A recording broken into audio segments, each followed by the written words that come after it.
Gold, trusted gold buyers. మీరు తాకట్టు పెట్టిన బంగారాన్ని విడిపించి ఈ రోజు ఉన్న మార్కెట్ ధరకు కొనబడను.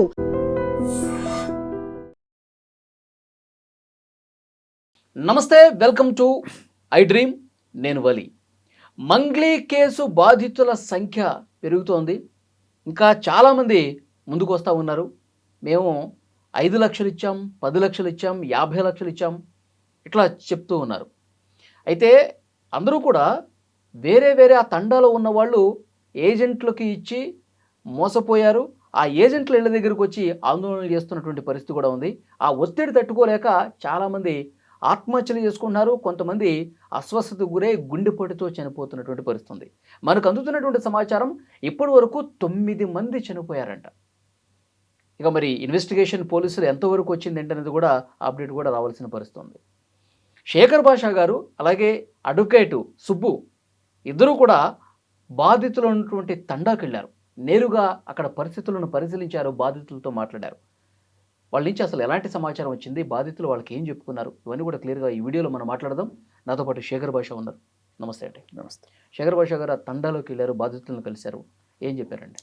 యాక్చువల్గా ఇది ఇష్యూ అయిన దగ్గర నుంచి నేను సుబ్బుగా నాకు ఇలా కొంచెం పరిచయం, మామూలుగా ఇంటర్వ్యూస్లోని వాటిలో కలుస్తున్నప్పుడు 150 కోట్లు అప్పుడు ఇన్వాల్వ్ అయిందంటే ప్రాణాలు తీయడానికి కూడా వీళ్ళు వెనకాడరేమో అని బెదిరించారు కదా. నాకు కొంచెం ఆ భయం ఉండింది. ఊరికే ఫోన్ చేసి, అంటే రోజుకి ఒకసారి అయినా ఫోన్ చేస్తాను సుబ్బు గారికి ఫోన్ చేసి, సార్ సేఫా ఏమైనా హెల్ప్ కావాలా చెప్పండి అని అడుగుతుండేవాడిని. బట్ మొన్న పొద్దున్న ఒక ఆయన పాపం అదే మీరు చెప్పినట్టుగా ఇప్పుడు ఏజెంట్లు సపరేట్గా ఇచ్చేవాళ్ళు సపరేట్గా ఏం లేరు, ఇచ్చిన వాడే ఏజెంట్గా మారుతున్నాడు. ఇప్పుడు మీరు ఫస్ట్ ఒక 10 లక్షలు పెట్టారు, పెట్టిన తర్వాత ఒక 2 నెలలు మీకు 10 రూపాయలు వడ్డీ వచ్చింది, మీకు చాలా ఆనందం అయిపోతుంది. మీరు ఇంకో 10 మందిని చేరిస్తే మీకు కూడా కాస్త ఏదో కమిషన్ ఇస్తాం అది చెప్తారు. ఇది మల్టీ లెవెల్ మార్కెటింగ్ లాగా అనమాట. మీరు ఇంకొకరిని వాళ్ళు ఇంకొకరిని అలా చేర్పించుకుంటూ పోతున్న క్రమం. సో ఇక్కడ ఏజెంట్లు సపరేట్గా వేరే వాళ్ళు సపరేట్గా వేయలేదు, అందరూ ఏజెంట్లే, అందరూ బాధితులే. సో అందులో మీరు చెప్పినట్టుగా ఒక ఏజెంట్, ఆయన పేరు రమేష్ అనుకుంటా. ఆయన నేను 30-35 ఏళ్ళు ఉంటాయండి ఆయనకి. ఆయన ఒక కొడుకు 7-6 ఏళ్ళు ఉంటాయి కొడుకు. వాళ్ళ ఆవిడ ఆల్రెడీ చనిపోతే రెండో పెళ్ళి ఏదో చేసుకున్నాడు ఈ మధ్య. ఇప్పుడు సరే ఆయన చనిపోయాడు. ఈ వీళ్ళందరూ బయటకు వచ్చి మా పచ్చి బూతులు, ఆడెవడో నాకు తెలుసా, ఆ రమావతి మధు నాకు తెలుసా, ఆ బాలాజీ నాయక్ నాకు తెలుసా, ఆ మంగ్లీ నాకు తెలుసా, వీళ్ళెవ్వరు నాకు తెలియదు. నేను నీకు డబ్బులు ఇచ్చా, నువ్వు దేగుతావా, పాకుతావా, కిడ్నీ అమ్ముకుంటావా, ఏం చేస్తావో నాకు అవసరం లేదు, నువ్వు ఏమైనా చెయ్యి, నా డబ్బులు నాకు. చిన్న అమౌంట్ కూడా కాదు, 50 లక్షలు. దానికి నువ్వు ఎట్లా అయిపోతే 5 కోట్లు ఇచ్చిన వాళ్ళు ఉన్నారు అదే ఊళ్ళో తాండాలో. 5 కోట్లు అందరి దగ్గర కలెక్ట్ చేసి ఇచ్చాడా, ఒకటే ఇచ్చాడా? కలెక్ట్ చేస్తేనే అంతంత. అక్కడ తాండాల్లో ఉన్న వాళ్ళకి అంతంత డబ్బులు రావడం కూడా ఆశ్చర్యం వేస్తుంది నాకు. నేను కట్ చేస్తే నేను తెలుసుకుంది ఏంటంటే వీళ్ళందరూ పొలాలు పెడుతున్నారు, లిటరల్లీ చూపిస్తున్నారు. అయ్యా నేను వచ్చానని వాళ్ళు ఏమి మేకప్లు చేసుకోలేదు కదా, నేను మామూలుగా యాజ్ ఇట్ ఈజ్గా అలా వెళ్ళిపోయాను. పసుపు తాడు చూసి చూపిస్తుంది, ఇది తాళిబొట్టు కూడా ఇచ్చేసి అమ్మేసి, అంటే అంత ఆశ పెట్టారు వాళ్ళకి. సరే సుబ్బు గారు ఫోన్ చేశారు, ఇట్లా వెళ్దాం అని చెప్పన్నారు. ఇంకా నేను కూడా బయలుదేరాం 8 అలా రీచ్ అయ్యాం. మాకు దారిలో అంతా పెట్రోల్ కష్టాలు, ఎక్కడ మొత్తం పెట్రోల్ బంకులన్నీ ఒక కిలోమీటర్లు ఉన్నాయి. సరే అదృష్టం అండి, ఏదో ఒక పెట్రోల్ బంక్. ఈవినింగ్ 8కి వెళ్ళారా? ఈవినింగ్ 8కి వెళ్ళాం. వెళ్ళిన తర్వాత దేవరకొండ నుంచి కనీసం ఒక 20 కిలోమీటర్లు. దారి కూడా ఎట్లా ఉందంటే చిన్న సన్నటి దారి, మట్టి దారి, అట్లా తిక్కుపోతుంటే ఒక విసిరేసినట్టుగా ఒక తాండా, పాల తాండా అనుకుంటా దాని పేరు. నాకు అనిపించింది ఇంత దూరం ఎలా జొరపడ్డారు రా వీళ్ళు. అందరూ అక్కడ తాండాలనే టార్గెట్ చేశారు వీళ్ళు. కారణం ఏంటంటే నాకు అనిపించింది ఎత్తుక్కుంటూ అంత లోపలికి పోవాల్సిన పని ఏంటంటే ఎక్కడ దొరుకుతారు మనకి బకరాలు. ఇప్పుడు సిటీలోకి వచ్చి నువ్వు ప్రామిసరీ నోట్ లేకుండా డబ్బులు తీసేసుకుంటా, నీకు 10 రూపాయలు 20 రూపాయలు వడ్డీ ఇచ్చేస్తా, 17 రూపాయలు వడ్డీ అంటే నువ్వు నమ్ముతావా? నమ్మేవాళ్ళు ఎక్కడ దొరుకుతారు? అమాయకులు, కొంత ఆశ ఉండేవాళ్ళు, వీళ్ళు అక్కడ దొరుకుతారు. ఇలా తాండాలోను బాగా పల్లెటూరు జనాలను ఏరుకోరు అక్కడికి వెళ్ళి వీళ్ళు ప్రచారాలు చేయడం, డబ్బులు దనుకోవడం. ఇనిషియల్గా ఆశ చూపిస్తారు, ఎందుకంటే నమ్మాలంటే ఎవడో ఒకడు ఉండాలి కదా. అది మన బంధువు అయ్యాడు అనుకో, వాడు సరేరా నేను చూసుకుంటా అని చెప్పి వాడు టకటకానే ఒక 3-4 నెలల పాటు 10 రూపాయల వడ్డీలో 15 రూపాయల వడ్డీలో ఇస్తుంటే అబ్బబ్బబ్బ భలే ఉంది కానీ టక ఊరు మొత్తం అన్ని పొలాల బుట్టలు మొత్తం అమ్మేసి తీసుకొచ్చి పెట్టేశారు. సో ఈ అక్కడికి వెళ్ళినప్పుడు నాకు అదే అనిపించింది, పాపం వెతుక్కుంటూ ఇలా లోపలికి వెళ్ళి ఈ పల్లెటూరు జనాలు మోసం చేయడానికి పెద్ద స్కెచ్ చేశారని చెప్పి. అందులో ఆ ఊరికి దగ్గరలోనే వీళ్ళ ఊరట, మంగ్లీ వాళ్ళ ఊరట. అదేంటి మంగ్లీ గుత్తి కదా, కర్నూలు దగ్గర కదా అంటే అక్కడ ఉంది, ఇక్కడ కూడా ఈవిడికి బంధువులు ఉన్నారు, వీళ్ళిద్దరూ ఎవరు బాలాజీ అండ్ మధు కూడా ఈవిడికి బంధువులే అవుతారని ఆ ఊళ్ళో వాళ్ళు చెప్తున్నారు. ఆ పక్క ఊళ్ళోనే ఉంటారండి వీళ్ళంతా అని. ఇంకొకటి ఏంటంటే ఈ బంజారా వాళ్ళందరికీ కూడా ఈవిడ ఒక ఐకన్, అంటే మన కులానికి వెన్ను తెచ్చిన మహిళ ఈవిడ, ఇంత మంచి పేరు తీసుకొచ్చింది, మన పాటలు ఇవన్నీ కూడా తీసుకొస్తుంది అని చెప్పి అందరూ కూడా ఈవిడ నెత్తిన పెట్టుకున్నారు. మన అమ్మాయి మనల్ని ఎందుకు మోసం చేస్తుంది, కరెక్ట్, మోసం చేస్తుందనే ఆలోచన కూడా ఎవరికి లేదు. అరే మన మంగ్లీ అనుకుని మన డబ్బులు సేఫ్ అనుకున్నారు. ఆవిడకున్న పాపులారిటీ అక్కడ ఎమ్మెల్యేగా పోటీ చేస్తే గెలిచేస్తాదేమో, అంత పాపులారిటీ ఉంది. అటువంటి ఆవిడని చూసి వీడు నమ్మి పెట్టేశారు. వాళ్ళు అదే చెప్తున్నారు, ఆ బాలాజీ నాయక్ ఎవడండి, ఆ మధు ఎవడండి, మాకు వాళ్ళెవరు కన్నా ఈవిడ తెలుసు, ఆ పక్కన వాళ్ళ ముగ్గురు దోస్తులు మంచి ఫ్రెండ్స్ అని తెలుసు మాకు ఫస్ట్ నుంచి, అందుకనే మేము పెట్టేశాం. పోలీసులు పెట్టారే, ఆ ఊళ్ళో హెడ్ కానిస్టేబుల్ వాళ్ళు కూడా పెట్టారు ఆఖరికి నమ్మి డబ్బులు. ఎన్ని లక్షలు పెట్టారు పోలీసులు ఏమన్నా తెలిసిందా? 10 లక్షలు 15 లక్షలు ఇట్లా పెట్టిన వాళ్ళు ఉన్నారు, అది కోట్లు పెట్టిన వాళ్ళు ఉన్నారని చెప్తున్నాను కదా. ఆ ఒక్క తాండా చుట్టుపక్కల తాండాల్లోనే 30 నుంచి 40 కోట్లు కలెక్ట్ చేశారు వాళ్ళు. వెళ్ళినప్పుడు కరెక్ట్గా ఇంటికి వెళ్తే ఒక 150 మంది అక్కడ పాపం అంత్యక్రియలు అయిపోయి అక్కడ అందరూ ఏడుపులు గొడవలు నడుస్తున్నాయి. సరే వెళ్ళాను నేను, సుబ్బు గారు గుర్తుపట్టారు, వాళ్ళు మాట్లాడడం మొదలెట్టారు. అయ్యా ఇట్లా ఎవడో భీమ్లా నాయక్ అని, మన భీమ్లా నాయక్ అక్కడ కూడా ఒక భీమ్లా నాయక్ ఉన్నాడు, ఆయనకి వీళ్ళ దగ్గర నుంచి బాగా డబ్బులు పోయాయని ఇలా ఇవన్నీ కూడా చెప్పుకుంటూ వస్తున్నారు. సరే ఏడ్చేవాళ్ళు ఏడుస్తున్నారు పాపం. నేను ఆయన చనిపోయిన ఆయన ఎవరు ఏంటి అని అనుకోవడానికి వెళ్ళి చూస్తే వాళ్ళ రెండో భార్య పాపం, ఆవిడేమో విధవరాలయ్యి ఆవిడ. అలాగే కొడుకు, వాడిని చూస్తే వాడు 7 ఏళ్ల పసివాడు పాపం, వాడికి ఏమీ తెలియదు, తల్లి లేదు తండ్రి లేదు. ఇప్పుడు ఎలా వాడి కూడా అర్థం కాలే నాకు. అక్కడ ఇంకా జనాలతో మాట్లాడుతుంటే వాళ్ళు అస్సలు మామూలుగా కాదు, అంటే వాళ్ళ బంజారా భాషలో చెప్తున్నాను, మీకు చూపిస్తా ఒకసారి చూడు వాళ్ళు మాట్లాడిన మాట. ఎవరన్నా బంజారా వస్తే ట్రాన్స్లేట్ చేసి కామెంట్స్లో పెట్టండి.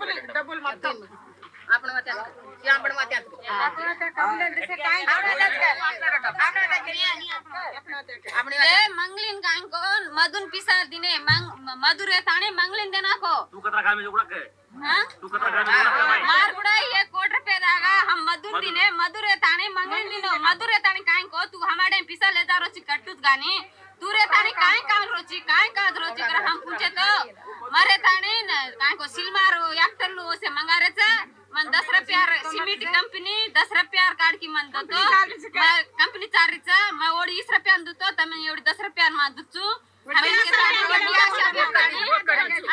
कांको नो हमें ओडी आशा बेटन मोसम करना को मन क्या मर जा रहे तो हमें नाटक करावे छे मन क्या मर गो तो हम पेद्दा होरार पुलिस स्टेशन ले गए तो हमें रेल से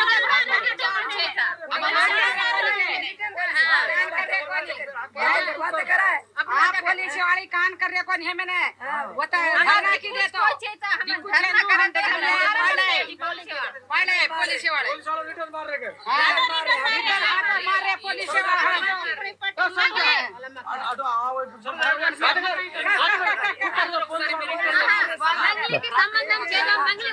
బాధితులందరూ ఎంతమంది ఉన్నారు చూడండి. వద్దిపట్లట పక్కన వద్దిపట్ల అనే గ్రామం, వాళ్ళ ఓన్ హౌస్ అని అనుకుంటున్నారు వీళ్ళు.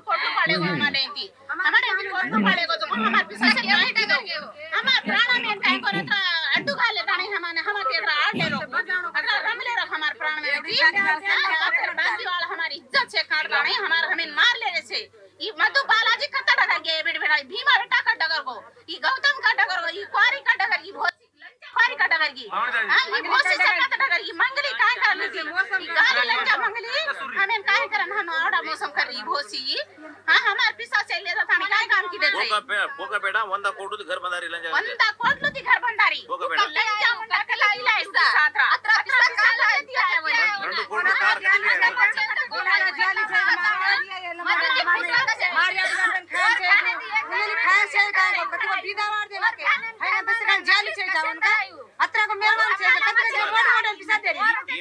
4 కోట్లు వీళ్ళ అబ్బాయి 4 కోట్లు 4 కోట్లు అంట. 4 కోట్లు ఇచ్చినాడు సార్ 4 కోట్లు వీళ్ళ అబ్బాయి అయితే ఒక్క రూపాయి కూడా ఇవ్వలేదు నాకు మత్తు మోసం చేసి తీసుకున్నాడు ఏ మంగలి ఇదే ఏ సారా ఇదే 4 కోట్లు మంగలి చెప్పండి ఏక్ ది ఒక్క కోటి 2 కోట్లు 4 కోట్లు వీళ్ళకి చూడు గుస్తే కూడా లేదు ఇగో గుస్తే కూడా లేదు మంగలి ఓన్లీ తాడు గుస్తే లేకుండా ఏం లేకుండా 4 కోట్లు వేసి మంగలి మధుకు 4 కోట్లు ఇచ్చిండు నువ్వు కోకపేటలో నీకు 200 కోట్లు ఇల్లు ఎట్లా కట్టిస్తున్నావు మంగలి 2 కోట్లు కారు ఎక్కడి నుంచి వచ్చింది మంగలి నీకు ఏదో సొమ్ము కింద బిడ్డని నీకు లైక్ చేసిన మంగలి మామూలుగా లేదు అక్కడ. 9 మంది చచ్చిపోయారు, రోజుకు ఒకళ్ళు చచ్చిపోతున్నట్టు చూస్తున్నారు. ఎందుకు గవర్నమెంట్ కనీసం యాక్ట్ చేయట్లేదు? ఇంకొకటి చూపిస్తా, ఇది చూపించండి. పాపం ఇక్కడ ఒక ఆయన పాపం గుండె చూపిస్తున్నారా? ఈ బొడ్డోడు ఇవాళ సుబ్బు గారు ఇక్కడ మాల్దీ తాండాకు వచ్చాము. ఇక్కడ ఒక ఆయన పాపం గుండెపోటుతో చనిపోయారు. ఇలా ఇన్నాళ్ళు మనం చూస్తున్న ఈ స్కామ్ లో పాపం 50 లక్షలు ఇచ్చారట. ఈ బాబు వాళ్ళ అబ్బాయి, వాళ్ళ నాన్న లేడు, వాళ్ళ అమ్మ కూడా చనిపోయారు పాపం. సో ఇటువంటి అబ్బాయికి న్యాయం జరగాలి కదా. మనందరం తప్పకుండా నేను ఒకటే చెప్తున్నా, ఇంత చిన్న పిల్లలు మోసం చేసి తినే డబ్బులు మీకు ఎట్లా వంట పడతాయి? ఎంతవరకు మీరు అభివృద్ధి సాధించగలరు? చూడండి, అసలు ఏ పాపం ఎరుగని ఒక పసిబిడ్డ ఈ రోజు వాళ్ళ తల్లిని కోల్పోయిండు, తండ్రి కోల్పోయిండు, ఇంకా కూడా మీ మనస్సు కరగకపోతే ఇన్ని కోట్లు మీరు చనిపోయిన తర్వాత తీసుకెళ్తారా? ఇలాంటి వాళ్ళు ఉసురు పోసుకొని ఎన్ని రోజులు మీరు అంత అహంకారం, అంత దర్పం చూస్తారు? అంటే సెంట్రల్ మినిస్టర్ల పేరు చెప్పి బెదిరిస్తారు, అందరితోని పేర్లు చెప్పి బెదిరిస్తారు, డబ్బులన్నీ వెనకేసుకుంటారు. మరి వీళ్ళ పరిస్థితి ఏంటి? ఇతని భవిష్యత్తు ఏంటి? ఎలా బ్రతకాలి? దయచేసి నిజంగా చాలా బాధ కలిగే సన్నివేశాలండి అక్కడ.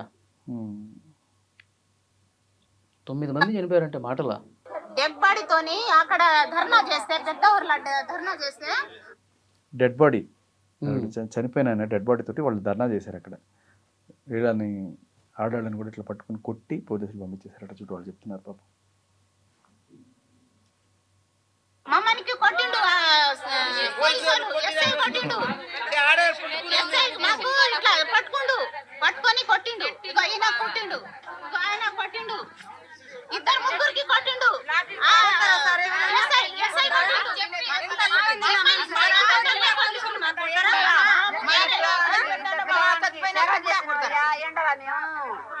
ఇంత గోసా చేసిన ఆ పోలీసు న్యాయం ఉందా? అసలైన న్యాయం ఉందా? పొద్దు నుంచి మధ్యాహ్నం దాకా నిలబడితే వాళ్ళందరూ కూడా వచ్చి లేడీస్ వాళ్ళు అందరు వచ్చి మమ్మల్ని కొట్టినారు. వాళ్ళు పెద్ద ఊర్లో పోలీస్ స్టేషన్ ముందర కొట్టిరు. అంటే బాధితులకు న్యాయం చేయకపోగా వాళ్ళనే కొట్టి వాళ్ళని బెదిరించి పంపించేసే కార్యక్రమం జరుగుతుంది అనేది ఇక్కడ చాలా పెద్ద విషయం. ఎందుకంటే ఇక్కడ పంజగుట్టలో సుబ్బు గారు వెళ్ళి కేసు పెట్టినప్పుడు కూడా ఆయన మీదే తిరిగి డ్రంక్ అండ్ డ్రైవ్ చెక్ చేయడం, అక్కడ ఉండే వాళ్ళందరి మీద కూడా. ఆ తర్వాత హిమకాంత్ రెడ్డి అని ఒక ఆయన ఉన్నాడు, ఆయన మీద రివర్స్లో ఈ మధు వెళ్ళి సరెండర్ అయిపోయి మంగళిని తప్పించడానికి అన్నట్టుగా అసలు మంగళికి ఏం సంబంధం లేదు అని చెప్పి ఆయన మాట్లాడతాడు. అక్కడ దానికి తోడు ఈ బాధితుల తరపున పోరాడడానికి వచ్చిన హిమకాంత్ రెడ్డి మీద ఈయన చెప్తాడు. ఆ డీసీపీ గారు వచ్చి ఆ హిమకాంత్ రెడ్డిని అరెస్ట్ చేస్తే మాకు ఇంకా డీటెయిల్స్ తెలుస్తాయంటాడు. అంటే ఇప్పుడు ఏంటి, బాధితుల పక్షాన పోరాడే వాళ్ళ మీద కూడా కేసులు పెట్టి వాళ్ళని అరెస్ట్ చేస్తామంటే ఇంకా వాళ్ళు పోరాడే వాళ్ళని వీక్ చేస్తున్నట్టే కదా. ఇక్కడ రోజుకొకటి చచ్చిపోతున్నాడు. ఎవరు రెస్పాన్సిబుల్? ఎవడు ఉద్యోగం వాళ్ళు చేసుకుంటున్నారు, ఎవడు ప్రాణం పోయినా వాళ్ళకి మన పని మనం చేసుకుందాం, ఎవడు చేస్తే మనకేంటి అనుకుంటున్నారా? ఇప్పుడు మీరు తండాల్లోకి వెళ్ళారు కదా భాష గారు, వాళ్ళు ఎప్పుడన్నా మంగ్లీని చూశారంట? మంగ్లీ వాళ్ళ తండాల్లోకి రావటం కానీ వాళ్ళతో అరే మాట్లాడటం మా పక్కూరే అండి, ఎన్నిసార్లు చూసాం మేము అని చెప్తున్నారు వాళ్ళు. వద్ది తాండా వద్ది పట్ల అనుకుంటా వాళ్ళు ఆవిడ పేరు చెప్తుంది కూడా. ఎవ్వడితోనే ఉన్నాం మేము ఇది పాపం ఇది వినండి మీరు, ఇది ఖచ్చితంగా దయచేసి రేవంత్ రెడ్డి గారికి ఇది ఖచ్చితంగా చూపించాల్సిన ఇది. వాళ్ళందరూ కూడా అన్న రేవంత్ రెడ్డి రావాలని చెప్పి మేమందరం ఓటేసి గెలిపించాము, మీరు మహిళలకు ఉచిత బస్సు ఇప్పిస్తామని చెప్పారు, ఇచ్చారు, కానీ ఇవాళ మా పరిస్థితి ఇంత దారుణంగా ఉంది, మీరు న్యాయం చేయరా మాకని చెప్పి భర్తను కోల్పోయిన ఆడబిడ్డ అడుగుతుంది. ఒకసారి చూడండి. ఆయన చనిపోయిన ఆయన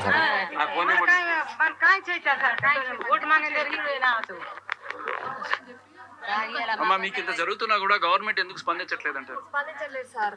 మా ఆయన చచ్చిపోయిండు, నాకు ఒక చిన్న బాబు ఉన్నాడు. ఆ బాబుని చూసుకొని నేను బతకాలా, లేకపోతే ఏం చేయాలి నేను? రేవంత్ రెడ్డి సార్ ప్లీజ్ మీకు దండం పెడతాం, మాకు న్యాయం చేసేటట్టు చూడండి. బాలాజీ ఎక్కడ ఉండో తెలియదు, ఎవరు ఎక్కడ ఉన్నారో తెలియదు, అట్లా మాకు జర న్యాయం చేయండి సార్, మీకు దండం పెడతాం.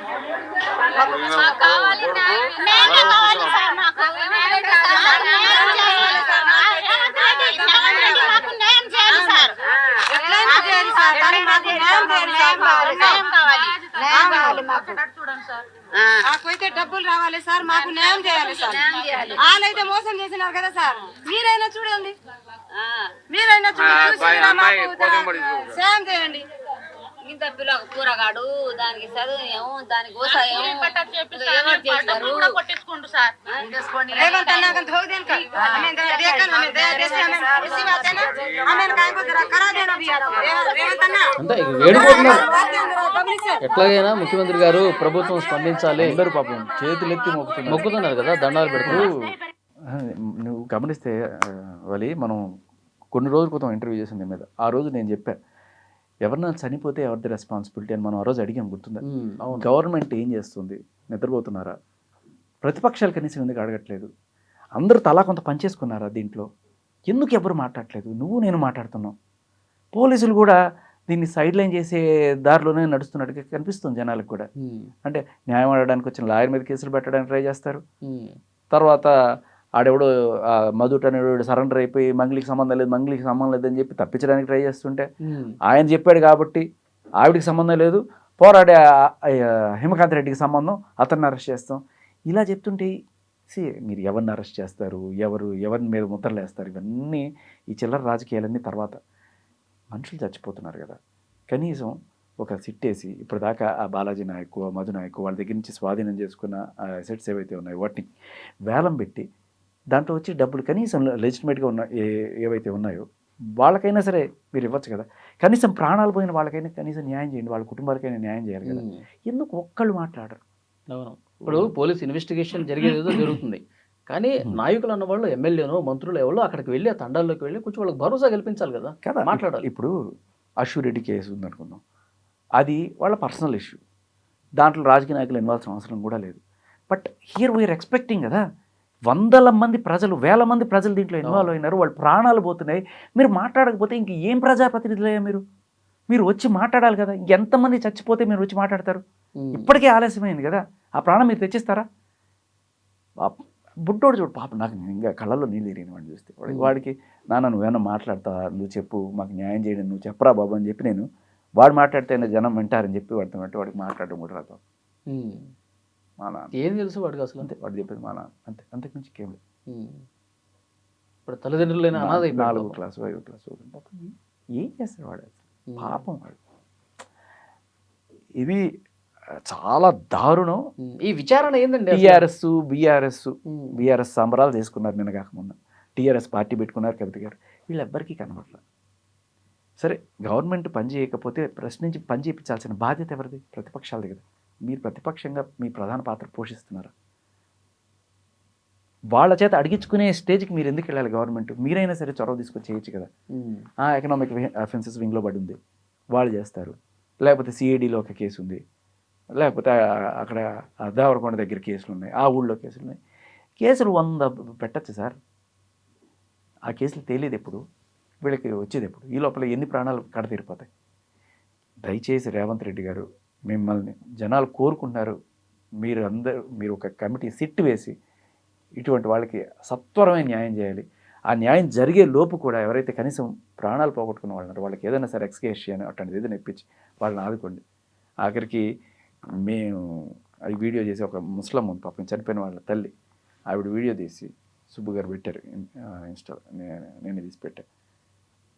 ఆవిడకి న్యాయం చేయండి, తలా కొంత వేసి ఆవిడకి ఎంత ఇద్దామని చెప్పి. అంటే ఈ పరిస్థితిలో మనం మీడియా లేకపోతే ప్రజలు సహాయం చేస్తున్నాను కానీ గవర్నమెంట్ ముందుకు రావట్లేదు. అట్లా ఉంది సిచ్యువేషన్. ఆ పోలీసు విచారణ కూడా అసలు ఎంతవరకు వచ్చింది ఏంటి అనేది కూడా తెలియట్లేదు, బయటకు రావట్లేదు. ముత్యం రెడ్డి గారు ఫస్ట్ ఒక స్టేట్మెంట్ ఇచ్చిన తర్వాత మళ్ళీ రెండో ఇంటర్వ్యూ ఒకటి చూశాను, మన ఐడ్రీమ్లోనే వచ్చింది. మన సీనియర్ యాంకర్ చేసినట్టున్నారు, ముత్యం రెడ్డి గారితో మాట్లాడారు. ఆయన మళ్ళీ అదే చెప్తున్నారు. సో ఇప్పటిదాకా మాకైతే ఆవిడతో డైరెక్ట్గా ఇన్వాల్వ్మెంట్ ఉన్నట్టు మాకేమీ ఆధారాలు దొరకట్లేదు, వాళ్ళని ఇంకా అరెస్ట్ చేయలేదు, వాళ్ళు దొరికితే మాకు ఏదైనా సమాచారం. సార్ అరెస్ట్ చేయట్లే అంటే వాళ్ళు వచ్చి నన్ను పట్టుకో అని చెప్పి అనరు కదా, మీరే వెళ్ళి చేయాలి. అండ్ అరెస్ట్ చేసే వాళ్ళలో కూడా బాధితుల పక్షాన పోరాడే హేమకాంత్ రెడ్డి లాంటి వాళ్ళని కూడా మీరు అరెస్ట్ చేస్తామని చెప్పి అనడం అనేది ఎంతవరకు న్యాయం నాకు అర్థం కావట్లేదు. అతను పంజగుట్ట పిఎస్కి వచ్చాడు, అన్ని చోట్ల ఆ బాధితులు వేసుకొని తిరుగుతున్నాడు. ఇప్పుడు ఈజ్ అన్ ఏజెంట్. అతను ఏజెంట్ అంటే ఏంటి, అతను నలుగురు దగ్గర డబ్బులు తీసుకున్నాడు, ఈ రమావతి మధుకి ఇచ్చాడు. ఆయన దగ్గర ట్రాన్సాక్షన్ వీళ్ళందరూ వీడిని అడుగుతారు, ఆ మధు ఎవడయ్యా, నువ్వు కదా హేమకాంత్ రెడ్డి నా దగ్గర తీసుకున్నావు, నువ్వు నాకు ఇవ్వు అంటాడు. అయ్యా నేనేమి నా దీనికోసం వాడుకోలేదు, చూడు ట్రాన్సాక్షన్స్ అతనికి పంపించాను, మీ డబ్బులన్నీ కూడా ఇదిగో రమావతి మధు అకౌంట్లో నేను వేసినవి అతనికి ఇచ్చినవి అన్నీ ఉన్నాయి పక్కాగా. బట్ స్టిల్ అతను వీళ్ళ కోసం ఎవరైతే నేను ఇప్పించాను కదా నాది రెస్పాన్సిబిలిటీ అని చెప్పి రోడ్డు మీదకి వచ్చి పోరాడుతున్నాడు. అతను ఇలా అంటారు. అండ్ అన్నిటికంటే చిన్న లాజిక్, ఒక అతనంతటికి అతనే వచ్చి సరెండర్ అయిపోయి మంగళికి సంబంధం లేదు అని చెప్తున్నాడంటే పెళ్ళికొడుకు వీడేనండి, వీడేసుకున్న షర్ట్కి నాకు సంబంధం లేదు అన్నట్లేదు. అలా అంటే తప్పించడానికి ప్రయత్నం జరుగుతోంది అనే విషయం మీకు ఎందుకు అర్థం కావట్లేదు. ఆవిడకి ఎంత సంబంధం ఉందో ఏంటో నాకు తెలియదు. బట్ ఆయన చెప్పాడని చెప్పడానికి కాదు కదా, మీరు ఆ ట్రాన్సాక్షన్స్ తీసామండి, ఇగో ఈ ట్రాన్సాక్షన్ ఇన్ని కాల్ రికార్డింగ్స్ ఉన్నాయండి, లేకపోతే సీడీఆర్ తీసామండి, ఆ సీడీఆర్లో వీళ్ళిద్దరూ కలిసి ఉన్నట్టుగా ఇన్ని లొకేషన్స్లో ఇంత గంటలు ఉన్నాయండి, దిస్ ఈజ్ సస్పీషియస్, లేదు అసలు లేదండి అంటే లేకపోతే లేదు, ఇది చెప్తే జనాలకు కాస్త క్రెడిబిలిటీ. ఇప్పుడు ఎందుకంటే వాళ్ళని మనం శంకించాల్సిన అవసరం లేదు, పోలీసులు వాళ్ళ పని వాళ్ళు చేసుకుంటూ పోతుంటారు. కానీ ఇప్పుడు ఒక రాజకీయ కోణం దీంట్లో వచ్చిన నేపథ్యంలో అంటే దీన్ని ఆపడానికి కొంతమంది సెంట్రల్ మినిస్టర్ లాంటి వాళ్ళు ఎవరో చూస్తున్నారు. ఇటువంటి ఉన్నప్పుడు జనాల్లో ఉన్న అపోహలు దూరం చేయడానికి, ఎందుకంటే చచ్చిపోతున్నారు జనాలు, లేదు ఈ కేసు రైట్ ఆన్ ట్రాక్, మీ డబ్బులు వచ్చే పనిలోనే ఉన్నాయి, మేము చేస్తున్నాము అని చెప్పి ఒక భరోసా కల్పించడం, ఊరికే మాట చెప్తే అవ్వదు. మేము ఇదిగో ఇది ఎంక్వైరీ చేసాం. ఇప్పుడు తమ్ముడు ఉన్నాడు సార్, ఆయన తమ్ముడు కాదా అంటున్నాడు. డైరెక్ట్గా డబ్బులు కలెక్ట్ చేసి రమావతి మధుకి ఇచ్చినటువంటి అప్రూఫ్స్ కూడా ఉన్నాయి, ఇప్పుడు బయటకు వస్తున్నాయి. ఇది ఎవరు చెప్తే బాగుంటుంది, మీరు నేను చెప్పడం కన్నా ఆఫీసర్ గారు చెప్తే ఇంకా బాగుంటుంది కదా. ఇదిగో మేము ఈ కలెక్షన్ చూసాం. ఆయన ఏమంటున్నారు, అసలు ఆ శివ అనే అతను ఈవిడ తమ్ముడే కాదనేది కూడా మాకు తెలియదు అని చెప్పి, అసలు ఆ శివ ఈ శివనో కాదా మాకు తెలియదు అంటున్నారు. సో అండ్ దీనివల్ల ఏంటంటే అది being an officer we expect you to know Shiva అనేవాడు మంగ్లీ తమ్ముడా కాదా, లేకపోతే ఈ శివ ఆ శివనే కాదా అని చెప్పి మాకు తెలీదు అంటే, సార్ మీరు తెలుసుకొని చెప్పడానికి కదా, మీకు తెలియదు అంటే మేము చెప్పడానికి రెడీగా ఉన్నాం. మీడియాలో 100 సాక్ష్యాలు ఉన్నాయి, అందులో మీడియా సాక్ష్యాలు చల్లవు ఇలా అనుకోవచ్చేమో, కానీ బట్ మీరు ఇన్వెస్టిగేట్ చేయండి, మీకు తెలుస్తుంది. తెలిసిన దానికి ఎందుకు తెలియకపోవచ్చు. ఇన్వెస్టిగేషన్ ఏమన్నా సో ఇప్పుడు ఆయన ఒక్కళ్ళ పరిధిలోనే మాత్రమే, ఆయన ఇంకో మాట కూడా చెప్పారు మన ఐడ్రీమ్లో వచ్చిన ఇంటర్వ్యూలోనే, ఒకప్పుడు న్యాయం చేయడానికి మాకు కొంచెం గట్టి అధికారాలు ఉండేవి, ఇవన్నీ ఇప్పుడు చట్టం చాలా స్ట్రిక్ట్గా ఉంది, సో మేము అనుకున్నా కూడా ఇంతకుముందు చేసినంత ఇదిగా చేయలేకపోతున్నాం. సో అదే ఇప్పుడు సుబ్బు గారు అడిగినా నేను అడిగినా కూడా ఒక స్వతంత్ర ప్రతిపత్తి కలిగిన ఒక సిట్ లాంటిది ఏదైనా చేసి మీరు చెయ్యండి, త్వరితగతిని చేయండి, జనాలకు ఫస్ట్ భరోసా ఇవ్వండి. మీరు ఒకళ్ళు రండి అయ్యా బాబు, మాట వల్ల కొన్నిసార్లు ప్రాణాలు నిలబడతాయి. నేను మీకు ఉన్నాను, నేను మీకు చేస్తాను అని చెప్పి. ఏంటంటే నేను చూసేది ఇప్పుడు లీగల్ సొల్యూషన్ కన్నా పొలిటికల్ సొల్యూషనే వర్కౌట్ అవుతుంది. లీగల్గా ఇప్పుడు వెళ్తే ఈ ఎఫ్ఐఆర్లు, కేసులు, వాళ్ళ స్టేషన్ చుట్టూ తిరగడాలు, వాళ్ళ ఎంక్వైరీలు ఎప్పటికీ తెలియని ఇవన్నీ. ఇది కాదు, political solution is very fast. అది కావాలంటున్నా నేను, దానికైనా పొలిటికల్ లీడర్స్ ఇన్వాల్వ్ అవ్వాలంటున్నా. ఇట్లా ఇన్వాల్వ్ అయితేనే చావులు ఆగుతాయి కదా. అదే కొంచెం హోప్తో నేను సుబ్బు గారు చేసి మేమేదో తుత్తుంబరగాడు సరే నేనే సుబ్బు గారు అన్నట్లే నేను ఆయన హీస్ హైకోర్టులో he's fighting in his capacity, but that is not enough. ఆయన ఎంతవరకు హైకోర్టులో ఏదో చేయగలరు తప్ప. పొలిటికల్ సొల్యూషన్ రావాలి, పొలిటికల్ లీడర్స్ బయటికి రావాలి, మాట్లాడాలి, దీన్ని పెద్ద చేయాలి. ఓకే సార్, వాళ్ళకి వాళ్ళ ప్రాణాలు చూద్దాం. లీడర్లు ఇప్పటికైనా వాళ్ళు కళ్ళు తెరిచి జరుగుతున్నటువంటి అన్యాయాల్ని ఎంతో కొంత బాధితులకు భరోసా కల్పించే విధంగా తండాల్లోకి వెళ్ళి మాట్లాడాలని కోరుకుందాం. ప్రస్తుతానికి మన మీడియా మిత్రులు కూడా నేను వెళ్ళమన్నా, ఇక్కడ కూర్చోడం కదా, తండాలకు వెళ్ళండి, అక్కడ చూడండి, వాళ్ళతో మాట్లాడించండి, నిజాలు బయటికి తీయండి, గవర్నమెంట్ని ప్రశ్నించండి. Thank you sir.